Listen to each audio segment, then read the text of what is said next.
Imagine you've got this completely uneven, lumpy artisan loaf of bread sitting right in front of you, and you need to find its exact volume. You can't just multiply length by width by height here. There is no simple geometric formula for a bumpy loaf of bread. So, how do you do it?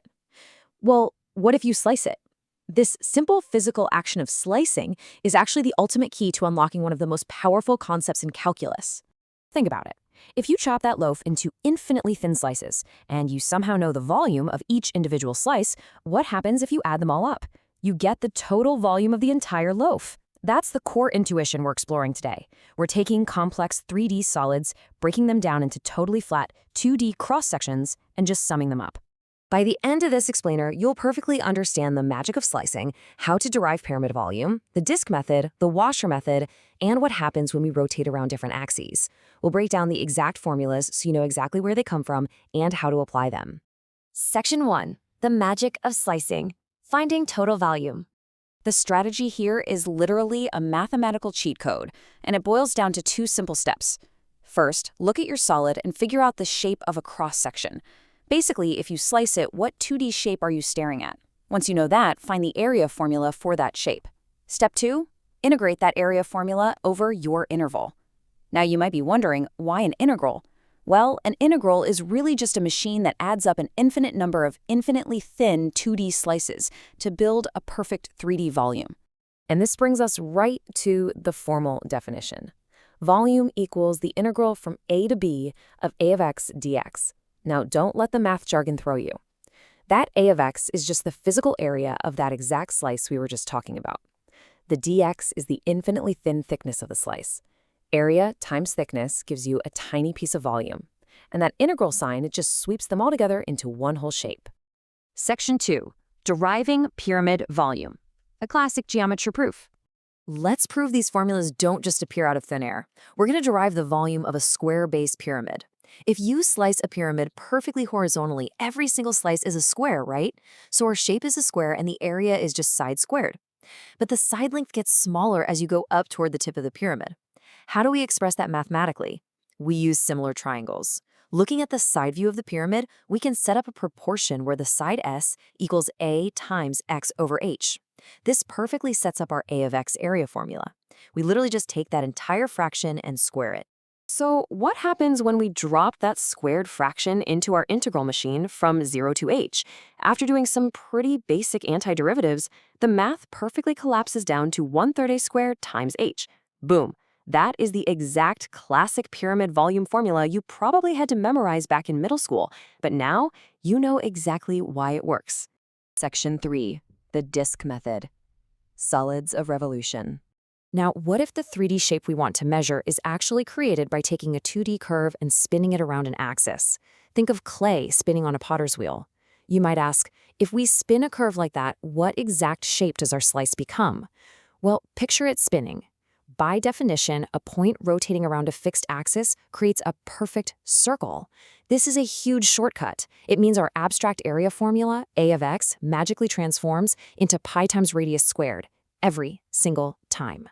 Which leads us straight to the disk method. Volume equals the integral from a to b of pi times f of x squared dx. Why? Because the distance from the axis of rotation out to the curve, that's our f of x, is taking the exact place of the radius of our circular slice.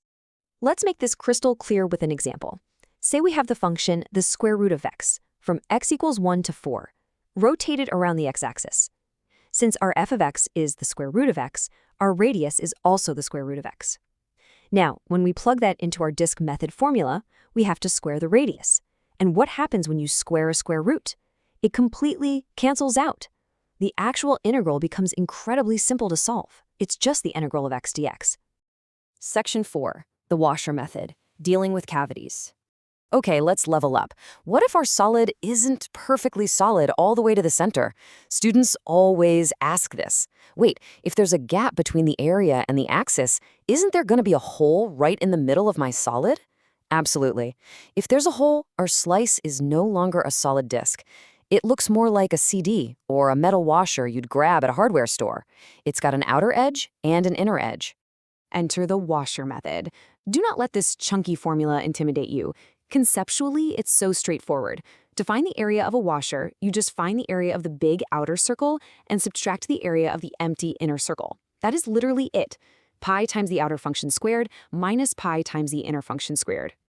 Check out this textbook example. We are revolving the region between f of x equals x and g of x equals 1 over x. Here, x is our top, outer curve, and 1 over x is our bottom, inner curve. Now wait, pay attention because this is important. Here is a massive trap students fall into all the time. Do not subtract the functions first and then square them. No way.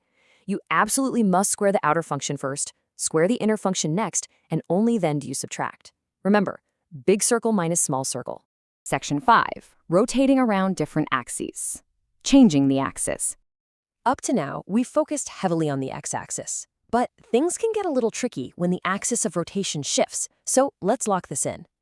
If you rotate around the horizontal x-axis, your slices are vertical. They have a thickness of dx, and everything in your integral must be in terms of x.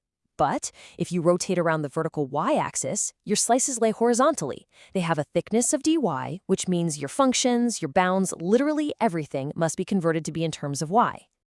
Now, here's a really interesting curveball. What if we aren't rotating around the x or y axis at all? What if the axis of revolution is a shifted line floating out there, like y equals -2? Don't panic. A shifted axis just changes how we measure the radius. The radius is simply the distance from the function to the axis of rotation. So it is always the top function minus the bottom axis. Using this example, if our top function is 4 minus x and our axis is way down at -2, our radius is 4 minus x minus -2. That double negative flips to a positive, so our radius simplifies to 6 minus x. From there, you just plug 6 minus x right into your integral and solve it exactly like we did before. Let's do a quick rapid-fire summary. Think of this as your ultimate set of cheat sheet notes. For an irregular shape, use the slicing method, where you find the area formula, a of x. If you spin a curve into a solid shape, use the disk method with pi r squared. And if that spun solid has a cavity in the middle, break out the washer method to subtract the inner empty space from the total outer volume. I'm going to leave you with one final thought. What happens if your function is so wild that making horizontal or vertical slices becomes a complete mathematical nightmare? Slicing is amazingly powerful, but it isn't always the right tool for the job. Sometimes it just doesn't work out cleanly. And that sets us up perfectly for our next explainer, where we'll explore a completely different way to cut up shapes using cylindrical shells. You're definitely going to